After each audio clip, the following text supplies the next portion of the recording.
Hello friends, welcome to my YouTube channel. Friends, आप सभी का स्वागत है आपके अपने YouTube channel SPK education news पे। दोस्तों, इस वीडियो में बात करेंगे ईपीएस 95 मिनिमम पेंशन हाइक से संबंधित बहुत ही बड़ी अपडेट निकल के आ रही है। और इसमें फ्रेंड्स श्रम मंत्रालय से जवाब आया है, उसके बारे में पूरी डिटेल से बात करेंगे क्या जवाब आया है।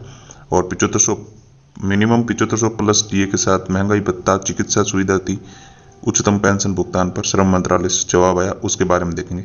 तो फ्रेंड्स, आपसे रिक्वेस्ट है, अगर आप इस चैनल पर पहली बार आए तो इस चैनल को सब्सक्राइब अवश्य कर लें और वीडियो को ज़्यादा से ज़्यादा लाइक करें, दोस्तों के साथ शेयर करें और नोटिफिकेशन के बेल को जरूर प्रेस कर दें, जिससे आगे आने वाली प्रत्येक वीडियो की नोटिफिकेशन आप सभी को सबसे पहले प्रोवाइड हो सके। तो चलिए फ्रेंड्स, देख सकते हैं आप स्क्रीन पे EPS 95 minimum pension hike, EPS 95 pension 7500 बढ़ोतरी, महंगाई भत्ता, चिकित्सा सुविधा और उच्चतम पेंशन भुगतान पर श्रम मंत्रालय से जवाब है।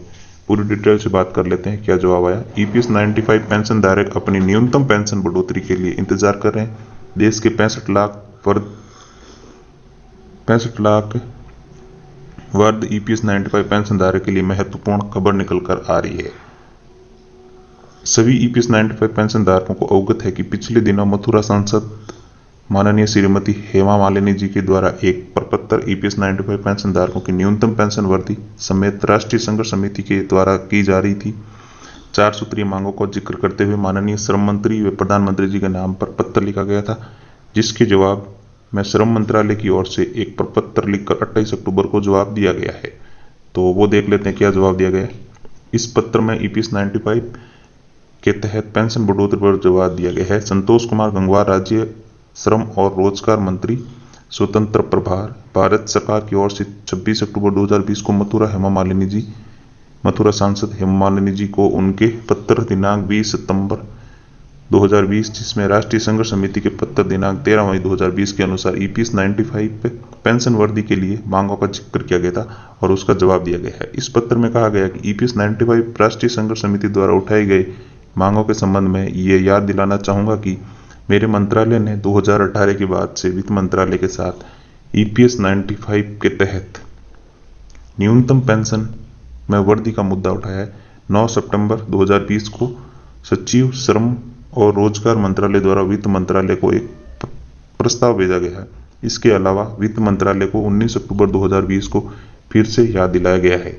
महंगाई भत्ते के संबंध में इस पत्र में बताया गया है कि ईपीएस 95 के पूर्ण मूल्यांकन और समीक्षा के लिए एक उच्च अधिकार प्राप्त निगरानी समिति का गठन मेरे मंत्रालय ने 2018 में किया गया था, जिसने ईपीएस 95 के तहत महंगाई भत्ते के मुद्दों पर विचार किया गया था।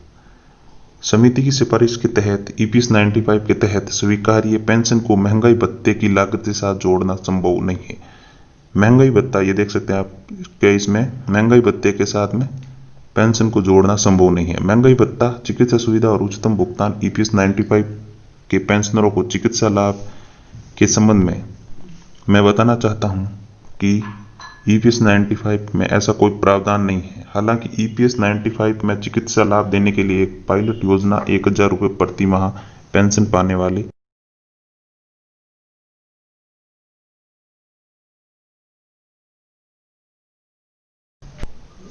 वास्तविक उच्च वेतन पर पेंशन के संशोधन का मुद्दा वर्तमान में माननीय सर्वोच्च न्यायालय के समक्ष उप न्याय है, जो माननीय न्यायालय के निर्णय के बाद इस मुद्दे पर आगे की कार्रवाई की जाएगी। तो देख सकते हैं फ्रेंड्स, ये आपकी न्यूज़ थी। अगर आपको अच्छा लगा तो लाइक जरूर कर दें, दोस्तों के साथ शेयर करें और चैनल पर पहली बार आए तो इस चैनल को सब्सक्राइब अवश्य कर लें। देख सकते हैं इन्होंने ये 26 अक्टूबर को लेटर निकाला था संतोष कुमार गंगवार की तरफ से, श्रम एवं रोजगार राज्य मंत्री है भारत सरकार की तरफ से। देख सकते हैं आप, please refer to the your dated of letter dated 20 सितंबर को लिखा गया था। तो ये देख सकते हैं आप, 13/5 को ईपीएस 95 को एजेंसी की तरफ, एनएससी की तरफ से, नेशनल एजुकेशन कमेटी की तरफ से लिखा गया था। इस सभी में ये लेटर जो आपको मैंने ऊपर हिंदी में बताया था, आप स्क्रीन पे इंग्लिश में लेटर देख सकते हैं। दीपावली के पूर्व पेंशन बढ़ोतरी करने की मांग। जी हाँ दोस्तों, दीपावली पर हर एक इंसान को अपने सरकारी विभाग से तोहफा मिलने की एक उम्मीद रहती है कि कहीं ना कहीं दीपावली पे मेरे को कोई बोनस मिलेगा, दीपावली में मेरे को कोई ना कोई चीज़ मिलेगी। तो हमारे को भी ये एक आशा है कि हमारे को भी ईपीएस 95 पेंशनरों को भी ये 7,500 प्लस डीए की मांग सरकार दीपावली पर पूरी करे। तो आगे का वो इस पूरी रिपोर्ट में मैं आपको पूरी देने वाला हूँ। दोस्तों लिखा हुआ है कानपुर एसएनबी से न्यूज़ निकल के आ रही है। ईपीएस 95 राष्ट्रीय संघर्ष समिति की आम सभा का आयोजन रावतपुर बस स्टेशन पर किया गया। सभा में संघर्ष समिति ने प्रधानमंत्री से महंगाई भत्ता समेत पेंशन में दीपावली के पहले बढ़ोतरी किए जाने की मांग की। सभा की अध्यक्षता कानपुर मंडल के अध्यक्ष ओम प्रकाश तिवारी तथा संचालन मंडल सचिव अमरनाथ माहेश्वरी ने किया। श्री तिवारी ने कहा कि पेंशन में बढ़ोतरी का प्रयास केंद्र संगठन के नेताओं द्वारा किया जा। सांसद हेमा मालिनी ने भी ईपीएफ व पेंशन में बढ़ोतरी का प्रयास किया है। उन्होंने कहा कि देश भर की 65 लाख वयोवृद्ध ईपीएफ पेंशनरों की आर्थिक स्थिति अत्यंत खराब है। अक्सर आर्थिक संकट के चलते पेंशनरों की मौत भी हो रही है। सभा में नेताओं ने सरकार ने पेंशन कम से कम 7,500 रुपये महंगाई भत्ते के साथ चिकित्सकीय सुविधाएं भी प्रदान करने की मांग की। सभा में हरिशंकर शुक्ला, कृपाशा, अब्दुल रऊफ, हजरी अहमद आदि शामिल थे। ये ईपीएफओ ने ईपीएस 95 पेंशनर्स को किया सावधान, ना इसे करे इग्नोर, लग सकता है तगड़ा बड़ा झटका। आपको बता दूं, अगर आप ईपीएस 95 पेंशन धारक हैं, कर्मचारी भविष्य निधि संगठन ईपीएफओ से पेंशन प्राप्त करते हैं, तो यह खबर आपके लिए बहुत ही जरूरी है।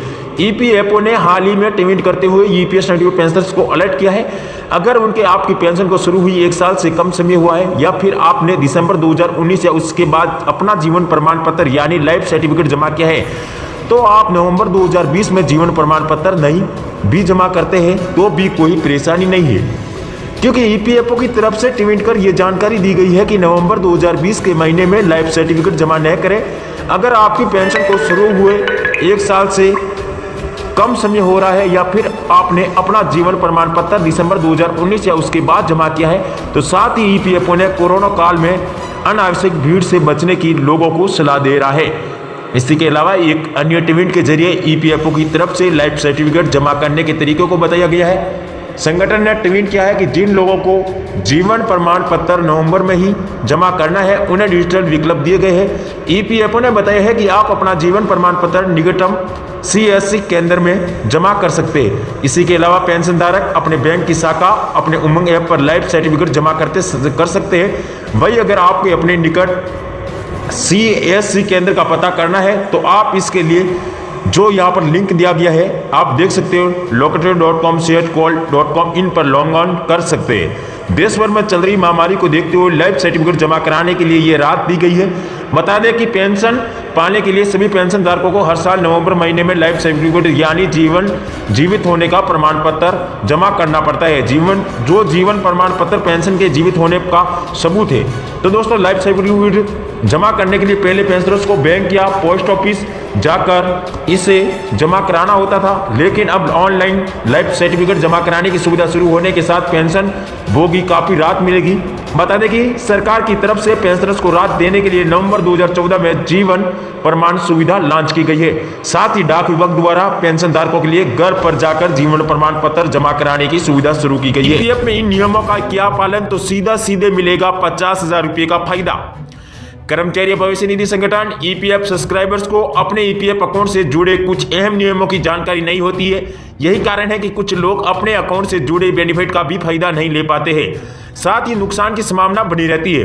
तो दोस्तों, ज्यादातर सब्सक्राइबर्स को ईडीएलआई स्कीम के तहत 7 लाख रुपए का insurance, pension scheme, tax deduction जैसे नियम नहीं पता होते हैं। इनमें से एक जो लाइफ सर्टिफिकेट बेनिफिट से जुड़ा नियम भी है। इस जो बेनिफिट के बारे में दोस्तों अपनी स्क्रीन में जैसे इस लाइफ बेनिफिट से जुड़ा नियम भी है।